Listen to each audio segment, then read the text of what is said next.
The sole purpose of this channel is to bring to light events and situations that the Trump administration is responsible for, either directly or indirectly.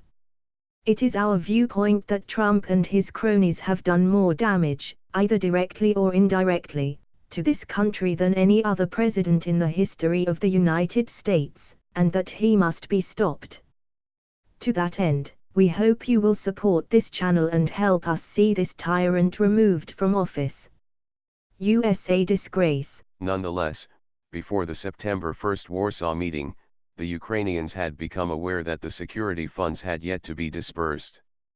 In the absence of any credible explanation for the hold, I came to the conclusion that the aid, like the White House visit, was jeopardized.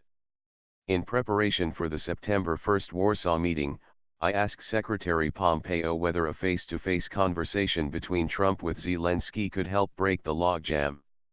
Specifically, on Thursday, August 22, I emailed Secretary Pompeo directly, copying Secretary Kenna. I wrote, "Should we block time in Warsaw for a short pull-aside for POTUS to meet Zelensky? I would ask Zelensky to look him in the eye and tell him that once Ukraine's new justice folks are in place, in mid-September, that ZE should be able to move forward publicly and with confidence on those issues of importance to POTUS and to the US. Hopefully, that will break the logjam." Secretary Pompeo replied, "Yes." I followed up the next day asking to get 10 to 15 minutes on the Warsaw schedule for this. I said, "I'd like to know when it is locked so that I can call Zelensky and brief him." Executive Secretary Kenna replied, "I'll try for sure." Moreover, given my concerns about the security aid, I have no reason to dispute that portion of Senator Johnson's recent letter, in which he recalls conversations he and I had on August 30. By the end of the August, my belief was that if Ukraine did something to demonstrate a serious intention to fight corruption, specifically addressing Burisma and 2016 server, then the hold on military aid would be lifted. September 1, Warsaw meeting. There was a September 1 meeting with President Zelensky in Warsaw. Unfortunately, President Trump's attendance at the Warsaw meeting was cancelled due to Hurricane Dorian. Vice President Pence attended instead. I mentioned to Vice President Pence before the meetings with the Ukrainians that I had concerns that the delay in aid had become tied to the issue of investigations. I recall mentioning that before the Zelensky meeting. During the actual meeting, President Zelensky raised the issue of security assistance directly with Vice President Pence. The Vice President said he would speak to President Trump about it.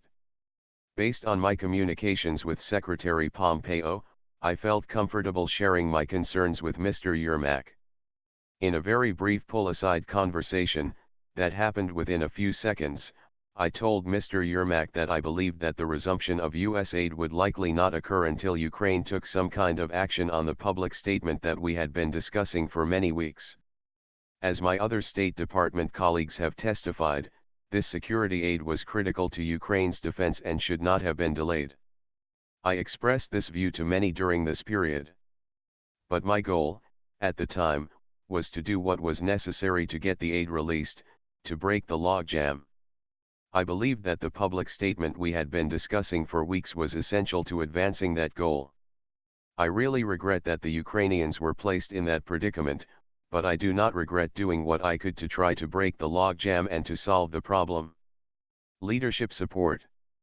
I mentioned at the outset that, throughout these events, we kept State Department leadership and others apprised of what we were doing. State Department was fully supportive of our engagement in Ukraine affairs, and was aware that a commitment to investigations was among the issues we were pursuing. To provide just a couple of examples, on June 5, 2019, the day after the US-EU mission hosted our Independence Day event, Acting Assistant Secretary Philip Rieker sent an email to me, Secretary Perry, and others forwarding some positive media coverage of President Zelensky's presence at our event. Mr. Rieker wrote, "This headline underscores the importance and timeliness of Zelensky's visit to Brussels, and the critical, perhaps historic role of the dinner and engagement Gordon coordinated. Thank you for your participation and dedication to this effort." Months later, On Tuesday, September 3, 2019, I sent Secretary Pompeo an email to express my appreciation for his joining a series of meetings in Brussels following the Warsaw trip. I wrote, "Mike, thanks for schlepping to Europe. I think it was really important and the chemistry seems promising. Really appreciate it." Secretary Pompeo replied on Wednesday, September 4, "All good. You're doing great work, keep banging away." State Department leadership expressed total support for our efforts to engage the new Ukrainian administration. Conclusion: I've never doubted the strategic value of strengthening our alliance with Ukraine. And at all times, our efforts were in good faith and fully transparent to those tasked with overseeing them. Our efforts were reported and approved. Not once do I recall encountering objection. It remains an honor to serve the people of the United States as their U.S. ambassador to the European Union. I look forward to answering the committee's questions. We hope you enjoyed this video and that you appreciate our efforts to stop Trump and his cronies before they do any more damage. Please don't forget to click subscribe, hit the golden bell icon, and make sure you have notifications enabled on your account. To enable notifications, simply search "How to enable notifications" on my YouTube account. USA Disgrace. Just to recap, the testimony given by the U.S. Ambassador to the European Union Gordon Sondlands gave the Democrats the most damning evidence so far in the inquiry, as he confirmed whistleblower allegations. In his opening statement, Sondlands connected President Donald Trump directly to the quid pro quo, trading Ukrainian investigations into Trump's political opponents for official actions, including a White House meeting. Sondlands explicitly stated that everyone was in the loop about what was going on with the Ukraine foreign policy, implicating top Trump officials Mick Mulvaney, Mike Pence, and Mike Pompeo. Sondlands recounted several conversations between himself and Trump about Ukraine, opening two investigations, one into Burisma, a company where former Vice President Joe Biden's son was on the board, and another into conspiracies about Ukrainian meddling in the 2016 U.S. election. Up to this point, a key Republican argument has been that none of the witnesses spoke directly with Trump and they offered only second-hand information. Sondlands' testimony about his many conversations with Trump on the matter are crucial to Democrats countering that talking point. I know that members of this committee frequently frame these complicated issues in the form of a simple question: was there a quid pro quo?